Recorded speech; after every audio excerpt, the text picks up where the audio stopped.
Olá, pessoal. Aqui é a Andrea. Eu vou apresentar a vocês sobre o aproveitamento sustentável de biomassa e de recursos naturais na inovação química. Bom, aqui está o sumário e os tópicos do trabalho. Aqui eu trago para vocês um QR Code, se vocês quiserem escanear para poder acompanhar o artigo, podem ficar à vontade. Então, no século XX, a indústria química tornou-se muito dependente do petróleo e a petroquímica assumiu um papel central. Mas vem crescendo pressões fortes para a substituição do petróleo, devido a vários fatores, como a ameaça de escassez, a instabilidade de preço, a distribuição desuniforme e também a necessidade de estancar o processo de mudanças climáticas causado pela atividade antrópica, principalmente as emissões de dióxido de carbono, metano e os óxidos de nitrogênio. Existe a necessidade e interesse estratégico de substituir o petróleo. Também, entre outros problemas que têm sido observado, tem a contaminação dos oceanos, a perda da qualidade e extensão de áreas agrícolas e a necessidade crescente de vastas populações que buscam melhores condições de vida. Assim, o atual contexto do desenvolvimento científico e tecnológico tem elementos muito importantes, que é o surgimento de novas tecnologias e a meta global de transição para uma economia sustentável, baseada em recursos renováveis, que vamos discutir logo mais. As novas tecnologias, vem surgindo hoje um número muito grande e sempre crescente de pesquisadores e empresários que estão atentos às nanotecnologias.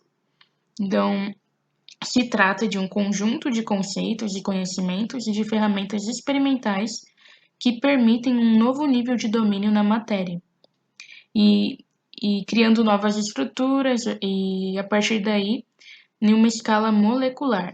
E essas estruturas vão ser dotadas de propriedades microscópicas e também macroscópicas que as tornam capazes de desempenharem funções necessárias à melhoria da qualidade de vida humana. Essa área, da nanotecnologia, ela está empregada em diferentes áreas de investigação. Então, ela integra tanto a química como a ciência dos materiais, a física, a biologia, para criar novas e inéditas propriedades que possam ser exploradas. A nanotecnologia atende a muitas necessidades de mercado, como, por exemplo, as matérias dos polímeros de alto desempenho, também têxteis avançados, materiais eletrônicos, fotônicos, biomédicos, materiais metálicos e poliméricos. De alto desempenho também, para a indústria de transportes, para habitação, para alimentação, entretenimento e diversos outros produtos, ao consumidor. Então, nesse sentido, a nanotecnologia pode trazer uma grande mudança, no perfil das atividades científicas e tecnológicas no Brasil. E isso é importante porque pode fazer convergir tanto as atividades acadêmicas como as atividades econômicas. E essas interações, no setor químico, elas são muito importantes. Já a tecnologia da informação é um conjunto de todas as atividades, e soluções providas por recursos de computação que visam tanto a produção, o armazenamento, a transmissão, o acesso e a segurança e o uso dessas informações. A internet, ela apresenta um bom número de endereços de acesso livre, por exemplo, o Google e outras ferramentas de buscas, que são muito úteis e muito fáceis de obter informação sobre artigos científicos, patentes. E outro impacto das tecnologias de informação sobre a inovação se faz sentir também nos laboratórios, como, por exemplo, robôs que realizam experimentos, até múltiplas técnicas de simulação, modelagem, planejamento experimental, análise de recursos e reconhecimentos padrões. A biotecnologia, ela tem muitas interfaces, é uma área bem ampla, então vou me restringir a um exemplo. Por exemplo, a biotecnologia, ela pode ser usada, por exemplo, na fabricação de fibras poliméricas, baseadas na inserção de genes de aranha em cabras.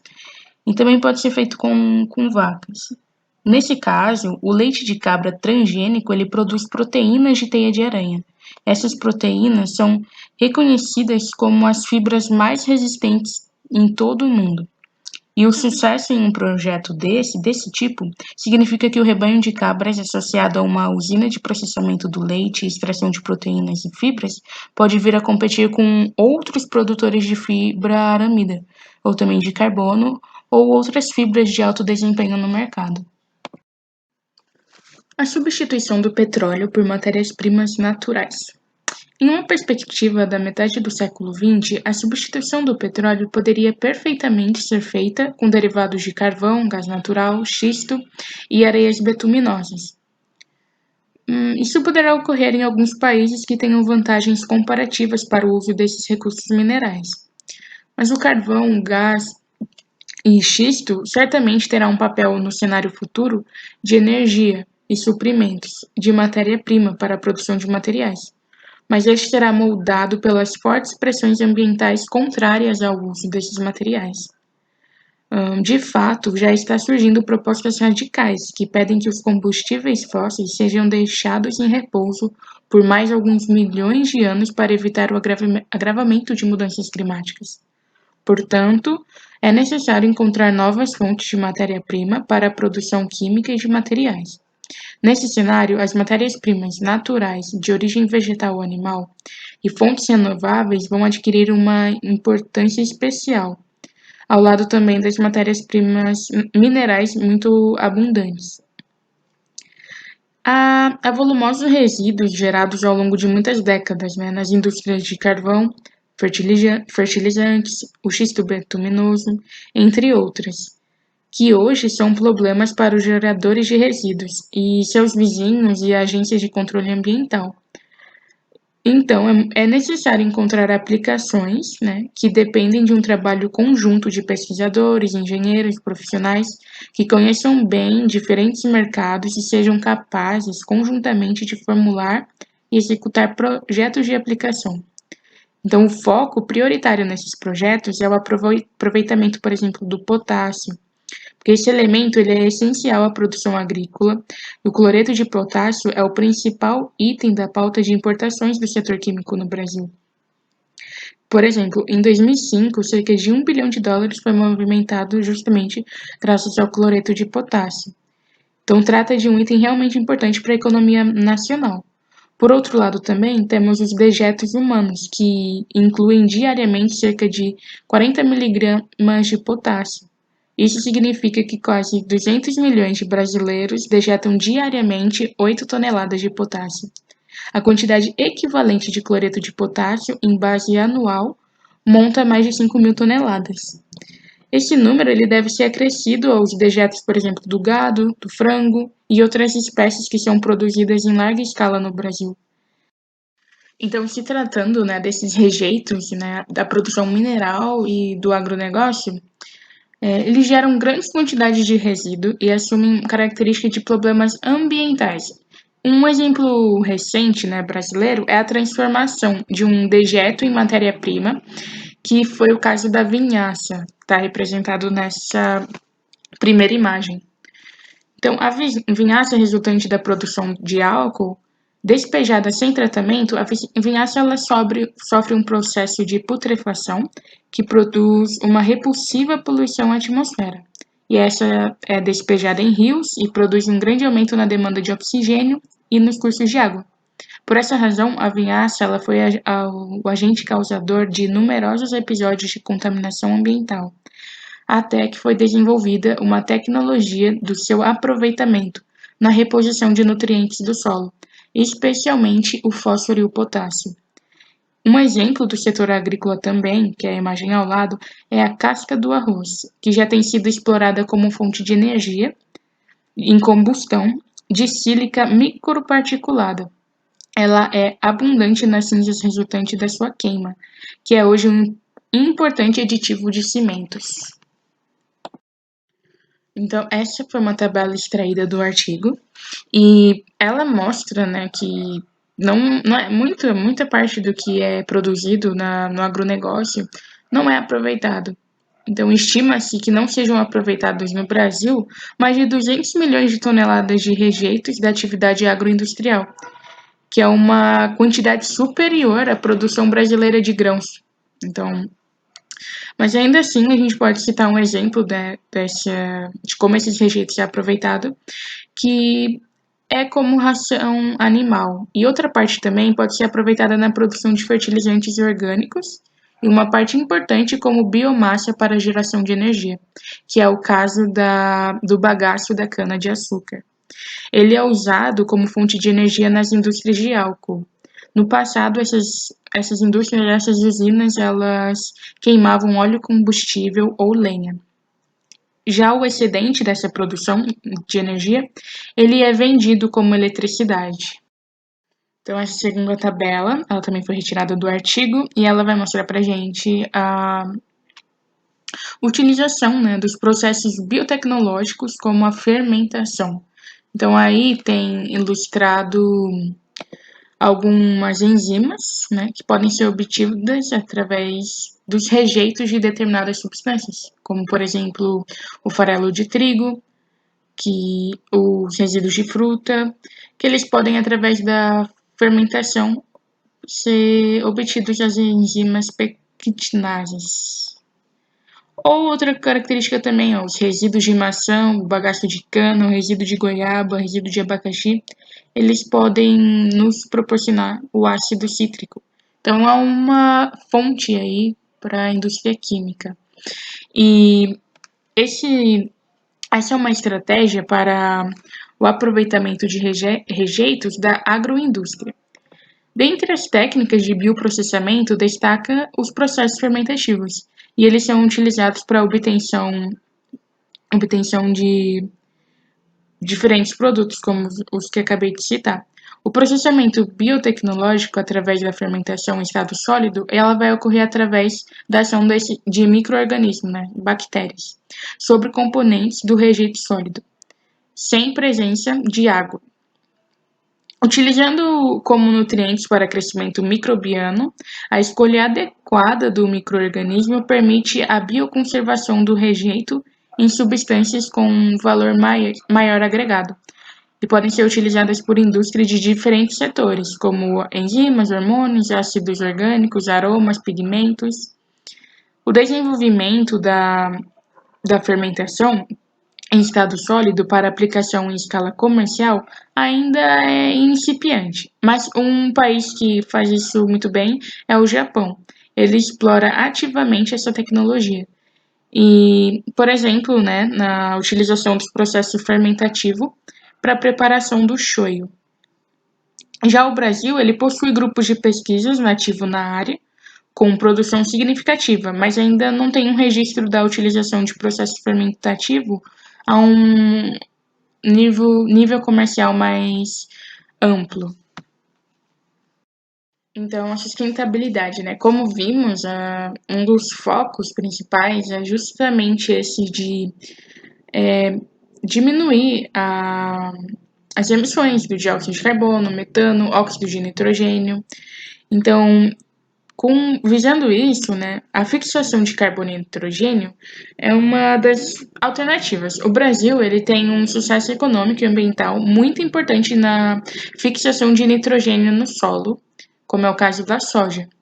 As sementes de soja brasileira, elas são inoculadas com micro-organismos fixadores, o que produz uma importante redução no consumo de fertilizante nitrogenado e cria uma vantagem para o custo de produção da soja brasileira, se comparada, por exemplo, à soja norte-americana. A fixação de carbono e nitrogênio aos solos é conseguida utilizando boas práticas agrícolas. Então, é um objetivo que interessa a sustentabilidade, tanto a economia, a produção de matérias-primas vegetais e animais. Outro caso é o caso do enxofre, né?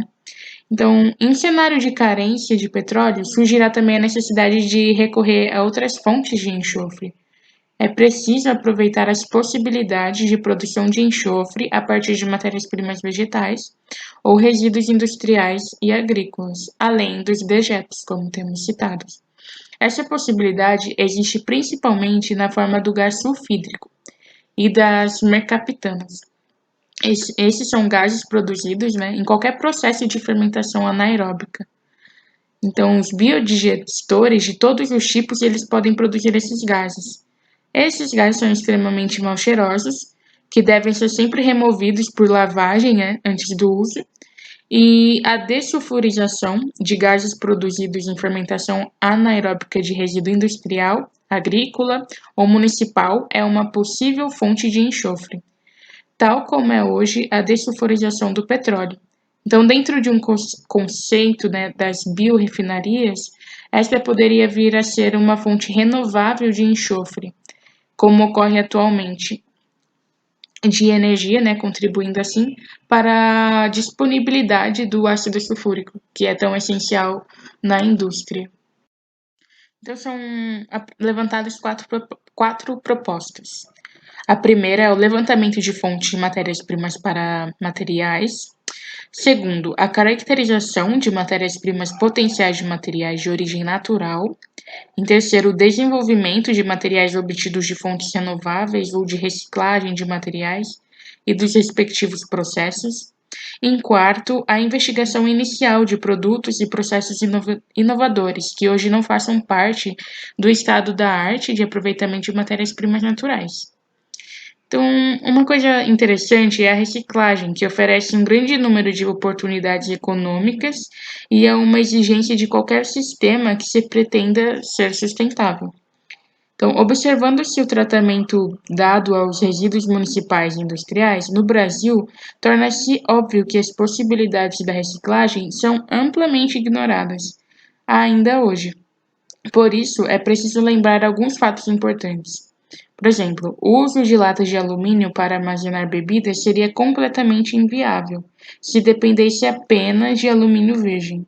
O uso do alumínio reciclável, que consome muito menos energia do que a produção do alumínio virgem, torna essa tecnologia economicamente viável e cria oportunidade econômica para muitas pessoas, cujas oportunidades de renda são muito piores do que o trabalho de coleta de latas, por exemplo. Outro caso é o PET, que também é usado em embalagens de bebida e frequentemente é apontado como causador de poluição ambiental.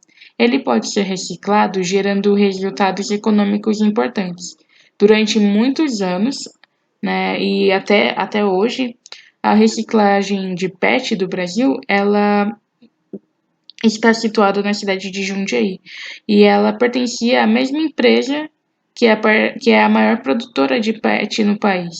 Isso releva um fato importante.